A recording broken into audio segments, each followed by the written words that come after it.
Bueno, muy buenos días. Siempre es un placer compartir, digamos, esto de la comunicación con la gente. Es muy lindo comunicar a la gente, es muy interesante. A veces uno cree que comunica bien y en realidad no es así, porque la gente es la que te ayuda con algunas preguntas, como a veces nos dicen, a poder enfocar de cómo decir las cosas. A veces el médico tiene un vocabulario, diríamos, un poco tanto específico, entonces uno tiene que ver hasta dónde uno puede comunicar a la gente con un vocabulario, no que sea llano, sino que sea para alguien que no está en el tema de salud.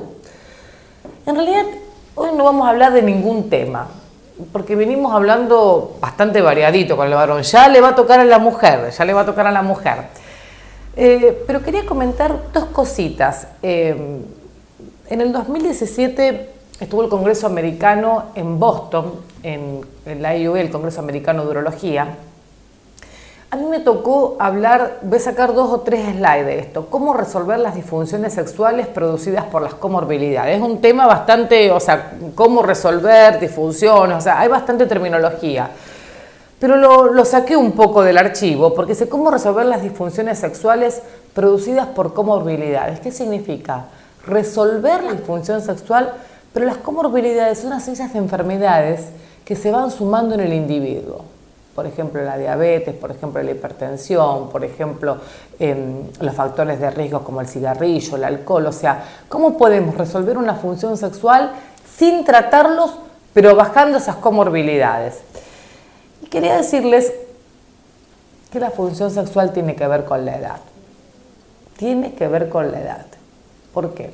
Ya en Massachusetts habían hecho un estudio donde decían, fíjense en este diagrama de tortas, el 52% de los pacientes tenía función sexual. Esto habían reclutado, eran 5.000 y pico pacientes.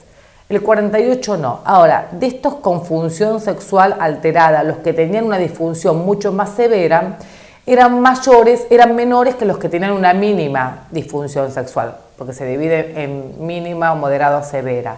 Pero ¿qué les quiero decir? Que a medida que la edad transcurre, la función sexual se compromete porque depende de los vasos sanguíneos y los vasos sanguíneos también envejecen. Entonces yo lo que quise explicar en esa charla, que fue muy interesante, que nosotros, a veces el ser humano se cree tan omnipotente sin serlo, que a veces dicen los multimillonarios tecnológicos aceptan en algún momento curar la muerte. Por supuesto que esto es una premisa, porque ellos, tanto el cofundador de PayPal y el cofundador de Google, hablaban de esto como el resultado de poder resolver las enfermedades. Lo cierto es que no es así.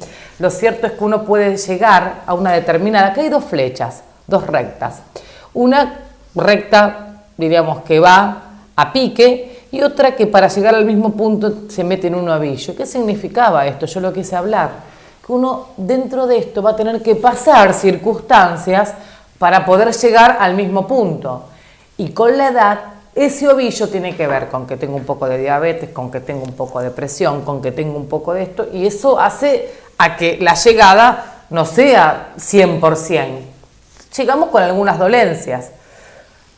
¿Y por qué tiene que ver esto? Porque hay un envejecimiento que tiene que ver con los vasos sanguíneos. Y los vasos sanguíneos están en el corazón, están en el cuerpo, pero están en el pene también. Entonces, ese deterioro progresivo, también ese envejecimiento, se ve reflejado en la función sexual.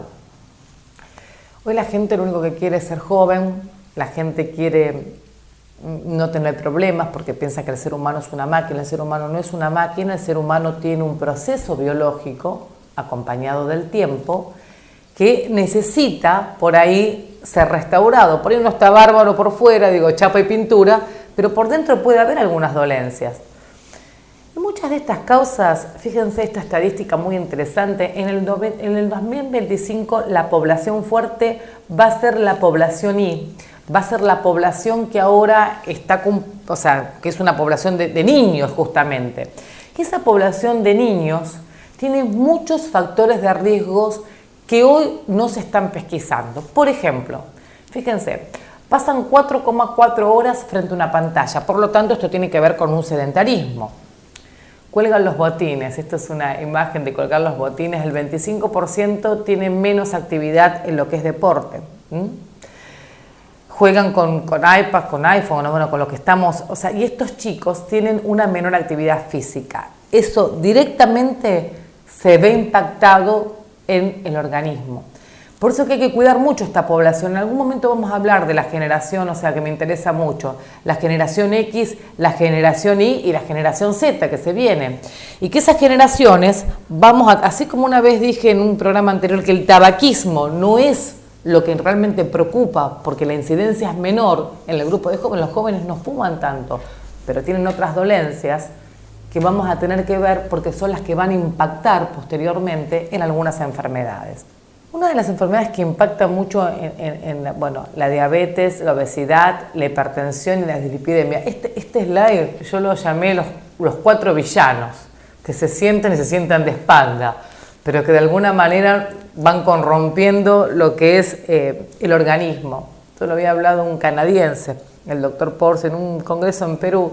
Me encantó ese slide y se lo pedí, de los 4 villanos. Y la diabetes es un tema.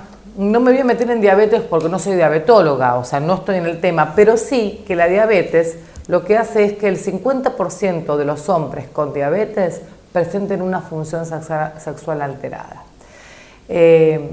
Estos pacientes, ¿por qué digo esto? Porque son los pacientes, la mayor cantidad de prótesis de pene que se colocan son de pacientes diabéticos y pacientes diabéticos no tratados o sin controles pertinente, entonces tenemos que irlo viendo.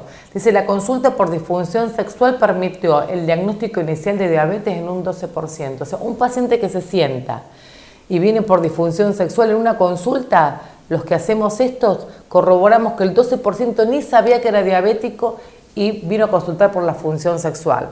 O sea que es un factor a tener en cuenta. El cigarrillo, que lo habíamos hablado, la obesidad y la depresión. El alcohol, esto lo hemos hablado, y algunas comorbilidades urológicas, por ejemplo, también el cáncer de próstata. O sea, creo que nosotros tenemos que ver las patologías penianas. Eso no es un tema para hablar en la televisión porque puede llevar a malas interpretaciones, y uno al comunicar tiene que comunicar lo que se puede comunicar, otras cosas son muy privadas de la consulta, pero todas estas cuestiones que son los factores de riesgo que impactan en diferentes grupos etarios, lo vamos a ver reflejadas en algunas de las patologías urológicas. Así que los invito a consultar, los invito a la educación y a la buena educación de esto. O sea, no a entrar en internet y consumir todo lo que hay, porque no todo lo que hay es beneficioso y no todo lo que hay puede ser interpretado de la misma manera. Así que bueno, los invito a consultar y a ver que todo puede tener, no sé si la solución 100% porque no es así, pero sí aliviar esa sintomatología que los puede estar en algún momento encadenando. Bueno, muchas gracias y nos vemos en el próximo micro. IDU, Instituto de Diagnóstico Urológico Casilda, de los doctores Malén Pilluán y Martín Piana. En su año aniversario, cumplen 10 años de urología en Casilda. Y ahora en Rosario inauguran un nuevo tiempo. Instituto Metropolitano, Urología, Medicina Ambulatoria. Ya abrimos las puertas con un concepto médico diferente. Boulevard Oroño 1483. 2 instituciones, una misma identidad.